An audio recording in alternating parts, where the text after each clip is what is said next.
فرمایا وَلَقَدْ خَلَقْنَاكُمْ ثُمَّ صَوَّرْنَاكُمْ ثُمَّ قُلْنَا لِلْمَلَائِكَةِ اسْجُدُوا لِآدَمَ فَسَجَدُوا إِلَّا إِبْلِيسَ۔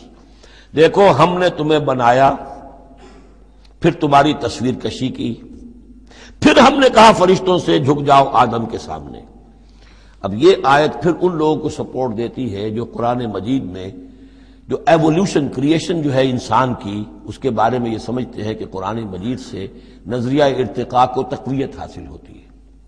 میں آپ کو بتا چکا ہوں اب تک جو چیزیں آئی ہیں کہ ایک جگہ پر آدم کی مثال دی گئی، مٹی سے بنایا، اس میں کہا کن فیکون، وہ اسپیشل کریشن کی تائید والی آیت ہے۔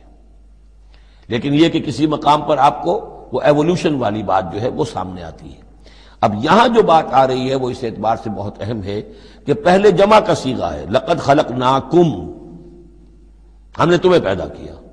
معلوم ہوتا ہے کوئی سپیشیز پہلے پیدا کی گئی، نسل پیدا کی گئی۔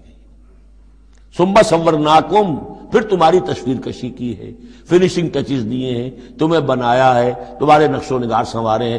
ثم قلنا للملائکۃ اسجدوا لآدم، پھر ہم نے حکم دیا فرشتوں کو کہ جھک جاؤ آدم کے سامنے۔ آدم تو ایک ہے لیکن یہاں صیغے آ رہے جمع کے، اور اسی کی تائید ہو گئی تھی ان اللہ اصطفیٰ آدم و نوحا وآل ابراہیم علی العالمین، آدم کو بھی چنا تھا۔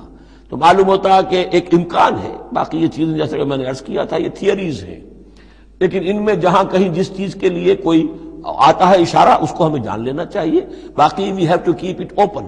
ابھی دیکھیں گے اللہ تعالیٰ، ہو سکتا ہے جب حقائق اور مزید واضح ہو جائیں تو قرآن مزید مبرر ہو کر سامنے آ جائے گا، لیکن جس حد تک وہ اشارات اب بھی ہمیں مل رہے ہیں انہیں بھی سمجھ لینا چاہیے، نوٹ کر لینا چاہیے۔ وَلَقَدْ خَلَقْنَاكُمْ ثُمَّ صَوَّرْنَاكُمْ ثُمَّ قُلْنَا لِلْمَلَائِكَةِ اسْجُدُوا لِآدَمَ فَسَجَدُوا إِلَّا إِبْلِيسَ۔ اب یہ مضمون ہم پڑھ چکے ہیں، سجدہ کیا سب نے سوائے ابلیس کے، لم یکن من الساجدین، نہ ہوا وہ سجدہ کرنے والوں میں۔